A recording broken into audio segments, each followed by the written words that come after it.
ಈ ನಾಡಿನ ಜನ ನಡೆಸುವಂತಹ ದುಸ್ಥಿತಿಗೆ ಇವತ್ತು ಈ ಕಾಂಗ್ರೆಸ್ ಸರ್ಕಾರ ನಿರ್ಮಾಣ ಮಾಡಿದೆ. ಇಡೀ ದೇಶದಲ್ಲಿ ಅತ್ಯಂತ ದುಬಾರಿ ಆಗಿರತಕ್ಕಂತ ಜೀವನವನ್ನ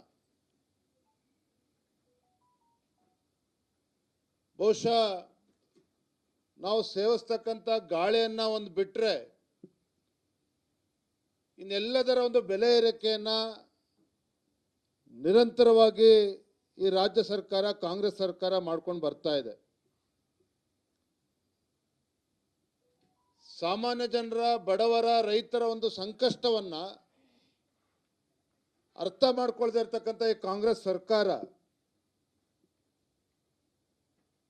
ಯಾವ ಮತದಾರರು ಕಾಂಗ್ರೆಸ್ ಪಕ್ಷಕ್ಕೆ ಆಶೀರ್ವಾದ ಮಾಡಿ ಅಧಿಕಾರಕ್ಕೆ ತಂದಿದ್ದಾರೆ, ಆ ಮತದಾರರಿಗೆ ವರದಾನ ಆಗೋ ಬದಲು ಒಂದು ರೀತಿ ಸರ್ಕಾರ ಶಾಪಗ್ರಸ್ತ ಆಗಿದೆ ಅನ್ನೋದನ್ನ ಈ ಸಂದರ್ಭದಲ್ಲಿ ನಾನು ಹೇಳೋದಕ್ಕೆ ಇಚ್ಛಪಡ್ತೇನೆ. ನೋಡಿ, ಬೆಲೆ ಏರಿಕೆ ಅಂತ ಹೇಳಿದ್ರೆ ಎಲ್ಲ ವಿಚಾರದಲ್ಲೂ ಈಗಾಗಲೇ ವಿದ್ಯುತ್ ದರ ಪ್ರತಿ ಯೂನಿಟ್ಗೆ ಏಪ್ರಿಲ್ 1ನೇ ತಾರೀಕಿಂದ ಪ್ರತಿ ಯೂನಿಟ್ಗೆ 36 ಪೈಸೆ ಈಗಾಗಲೇ ಜಾರಿ ಮಾಡಿದ್ದಾರೆ.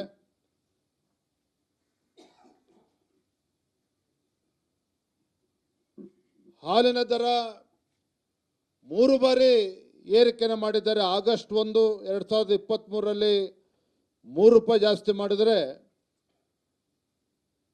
ಜೂನ್ 25, 20, 24ರಲ್ಲಿ 2 ರೂಪಾಯಿ ಜಾಸ್ತಿ ಮಾಡಿದ್ರು.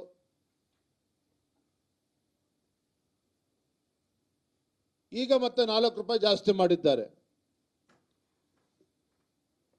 ಪಾಪ ಬಡವರು ಇನ್ನು ಸರ್ಕಾರಿ ಆಸ್ಪತ್ರೆಗಳಿಗೆ ಹೋಗ್ತಾರೆ ಚಿಕಿತ್ಸೆಗೋಸ್ಕರ, ವಿಶೇಷವಾಗಿ ಗ್ರಾಮೀಣ ಭಾಗದಲ್ಲಿ. ಅಲ್ಲೂ ಕೂಡ ವೈದ್ಯಕೀಯ ವೆಚ್ಚ ಹೆಚ್ಚಾಗ್ತಾ ಇರ್ತಕ್ಕಂಥದ್ದು ಕೂಡ ತಾವೆಲ್ಲರೂ ಕೂಡ ಗಮನಿಸಬೇಕು. ಹೊರರೋಗಿ ನೋಂದಣಿಗೋಸ್ಕರ ಹಿಂದೆ 10 ರೂಪಾಯಿ ಇದ್ರೆ ಅದನ್ನು 20 ರೂಪಾಯಿ ಏರಿಸಿದ್ದಾರೆ. ಮರಣೋತ್ತರ ಪ್ರಮಾಣ ಪತ್ರ 250 ರೂಪಾಯಿ ಇದ್ರೆ 300 ರೂಪಾಯಿ ಜಾಸ್ತಿ ಮಾಡಿದ್ದಾರೆ. ವೈದ್ಯಕೀಯ ಪ್ರಮಾಣ ಪತ್ರ 250 ರೂಪಾಯಿ ಇದ್ರೆ ಅದನ್ನು 300 ರೂಪಾಯಿ ಜಾಸ್ತಿ ಮಾಡಿದ್ದಾರೆ. ವೈದ್ಯಕೀಯ ಮಂಡಳಿಯ ಪ್ರಮಾಣ ಪತ್ರ 350 ರೂಪಾಯಿ ಇದ್ದದನ್ನು 500 ರೂಪಾಯಿ ಜಾಸ್ತಿ ಮಾಡಿದ್ದಾರೆ. ದಾಖಲಾತಿ ಶುಲ್ಕ ಜಾಸ್ತಿ ಮಾಡಿದ್ದಾರೆ. ಲ್ಯಾಬ್ ಪರೀಕ್ಷೆ ಶುಲ್ಕ ಜಾಸ್ತಿ ಮಾಡಿದ್ದಾರೆ.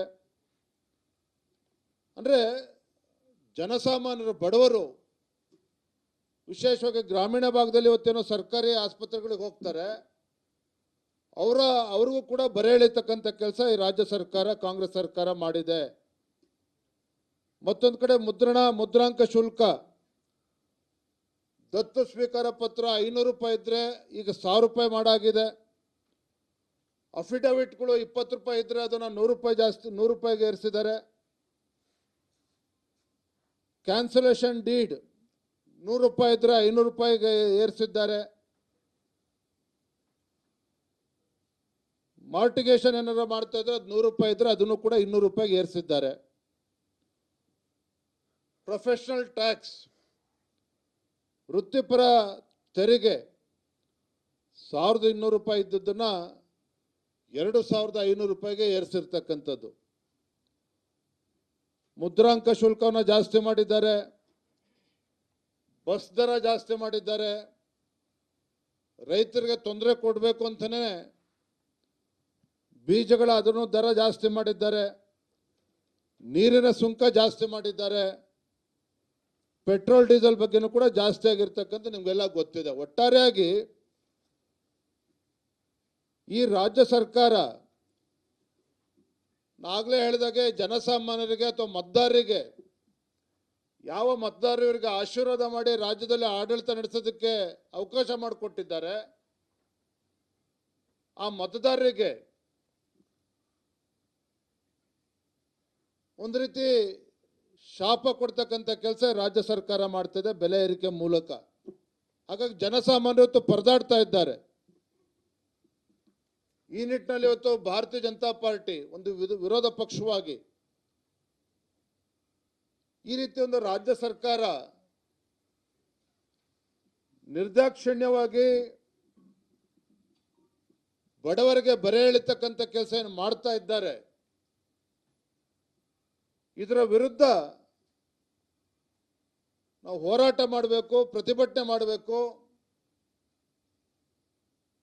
ಈ ರಾಜ್ಯ ಸರ್ಕಾರ ತೆಗೆದುಕೊಂಡಿರ್ತಕ್ಕಂಥ ಈ ನಿರ್ಧಾರದಿಂದ ಹಿಂದೆ ಸರಿತಕ್ಕಂಥ ಕೆಲಸವನ್ನ ನಾವು ಮಾಡಬೇಕು, ಹೋರಾಟದ ಮುಖೇನ ಅಂತ ಹೇಳಿ ನಾಡಿದ್ದು 2ನೇ ತಾರೀಕು ಏಪ್ರಿಲ್ 2ನೇ ತಾರೀಕು ಬೆಂಗಳೂರಿನ ಫ್ರೀಡಂ ಪಾರ್ಕ್ನಲ್ಲಿ ಬೆಳಗ್ಗೆ 11 ಗಂಟೆಗೆ ನಮ್ಮ ಅಹೋರಾತ್ರಿ ಧರಣಿ ಪ್ರಾರಂಭ ಆಗ್ತದೆ. ಈ ಒಂದು ಅಹೋರಾತ್ರಿ ಧರಣಿನಲ್ಲಿ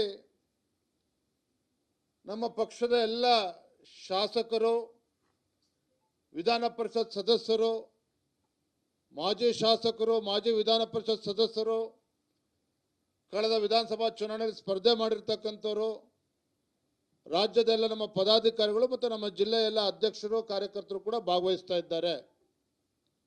ಈ ಒಂದು ಅಹೋರಾತ್ರಿ ಧರಣಿ 2ನೇ ತಾರೀಕು ಬೆಳಗ್ಗೆ 11 ಗಂಟೆ ಪ್ರಾರಂಭ ಆಗ್ತದೆ. ತದನಂತರದಲ್ಲಿ ಯಾವ ರೀತಿ ಇದನ್ನು ತುದಿ ಮುಟ್ಟಿಸಬೇಕು ಅದನ್ನು ನಾವು 2ನೇ ತಾರೀಕು ನಿಶ್ಚಯ ಮಾಡ್ತೇವೆ.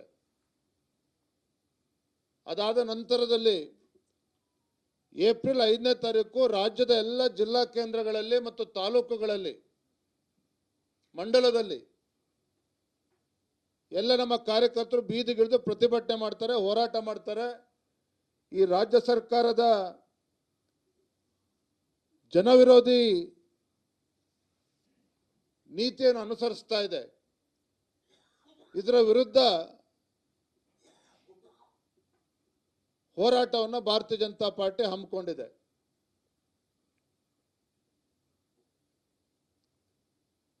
ಎರಡನೇ ವಿಚಾರ ಬಹಳ ಮಹತ್ವವಾಗಿರ್ತಕ್ಕಂಥದ್ದು, ಬಹಳ ಪ್ರಮುಖವಾಗಿರ್ತಕ್ಕಂಥದ್ದು. ಇತ್ತೀಚೆಗೆ ಮಾನ್ಯ ಮುಖ್ಯಮಂತ್ರಿಗಳು, ಹಣಕಾಸಿನ ಸಚಿವರು ಬಜೆಟ್ ಅನ್ನು ಮಂಡನೆ ಮಾಡಿದ್ದಾರೆ. ಬಜೆಟ್ನಲ್ಲಿ ಯಾವ ರೀತಿ ಅಲ್ಪಸಂಖ್ಯಾತರಿಗೆ ಅಥವಾ ಮುಸಲ್ಮಾನರಿಗೆ ಓಲೈಕೆ ಮಾಡ್ತಕ್ಕಂಥ ನಿಟ್ಟಿನಲ್ಲಿ ಹಿಂದೂಗಳಿಗೆ ಅಪಮಾನ ಮಾಡ್ತಕ್ಕಂಥ ಕೆಲಸವನ್ನು ಕೂಡ ಮಾಡಿದ್ದಾರೆ. ಯಾಕೆ ಮಾತನ್ನ ಹೇಳ್ತಾ ಇದ್ದೇನೆ ಅಂತ ಹೇಳಿದ್ರೆ, ದೇಶದ ಯಾವುದೇ ರಾಜ್ಯದಲ್ಲಿ ವ್ಯವಸ್ಥೆ ಇಲ್ಲ. ಸರ್ಕಾರಿ ಕಾಮಗಾರಿಗಳಲ್ಲಿ 4% ರಿಸರ್ವೇಶನ್ ಅನ್ನು ಕೊಟ್ಟಿರ್ತಕ್ಕಂಥದ್ದು. ಇದು ಸಂಪೂರ್ಣವಾಗಿ ಕಾನೂನಿನ ವಿರುದ್ಧವಾಗಿರ್ತಕ್ಕಂಥದ್ದು.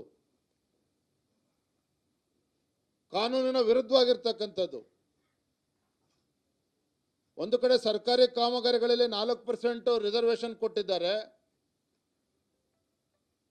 ಮುಸಲ್ಮಾನರಲ್ಲಿ ಏನು ವಿದ್ಯಾರ್ಥಿಗಳು ಹೊರದೇಶಕ್ಕೆ ಶಿಕ್ಷಣಕ್ಕೆ ಹೋಗ್ತಾರೆ, ಉನ್ನತ ಶಿಕ್ಷಣಕ್ಕೆ 20 ಲಕ್ಷ ಇದ್ದದನ್ನ 30 ಲಕ್ಷಕ್ಕೆ ಏರಿಸಿದ್ದಾರೆ.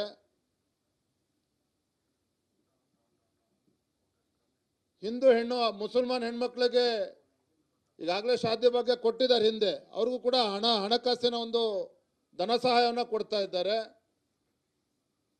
ಮತ್ತೆ ಮುಸಲ್ಮಾನರ ಹೆಣ್ಮಕ್ಳಿಗೆ ಸೆಲ್ಫ್ ಡಿಫೆನ್ಸ್, ಆತ್ಮರಕ್ಷಣೆಗೆ ಅದಕ್ಕೂ ಕೂಡ 100 ಕೋಟಿ ರೂಪಾಯಿ ರಾಜ್ಯ ಸರ್ಕಾರ ವೆಚ್ಚ ಮಾಡ್ತಾ ಇದೆ. ಇಮಾಮ್ಗಳಿಗೂ ಕೂಡ ಸಂಬಳವನ್ನು ಜಾಸ್ತಿ ಮಾಡಿದ್ದಾರೆ. ಅದೇ ನಮ್ಮ ಇಲ್ಲಿ ಪ್ರಶ್ನೆ, ಭಾರತೀಯ ಜನತಾ ಪಾರ್ಟಿ ಮುಸಲ್ಮಾನರ ಅಥವಾ ಅಲ್ಪಸಂಖ್ಯಾತ ವಿರೋಧಿಗಳಲ್ಲ. ಆದರೆ ವೈ ಓನ್ಲಿ ಮುಸ್ಲಿಮ್ಸ್?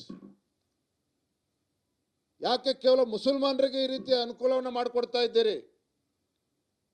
ಏನು ನಮ್ಮ ಪ್ರಧಾನಮಂತ್ರಿ ನರೇಂದ್ರ ಮೋದಿಜಿಯವರು ಅವ್ರು ಕೊಟ್ಟಿರ್ತಕ್ಕಂಥ ಅನೇಕ ಕಾರ್ಯಕ್ರಮಗಳು, ಇವತ್ತು ಜನ್ಧನ್ ಅಕೌಂಟ್ ಅನ್ನು ಓಪನ್ ಮಾಡಿಸಿದ್ರು. ಕಾರಣ ಏನು? ಕೇಂದ್ರ ಸರ್ಕಾರದ ಯೋಜನೆಗಳು ನೇರವಾಗಿ ಈ ದೇಶದ ಪ್ರತಿಯೊಬ್ಬ ಜನಸಾಮಾನ್ಯರಿಗೂ ಕೂಡ ತಲುಪಬೇಕು.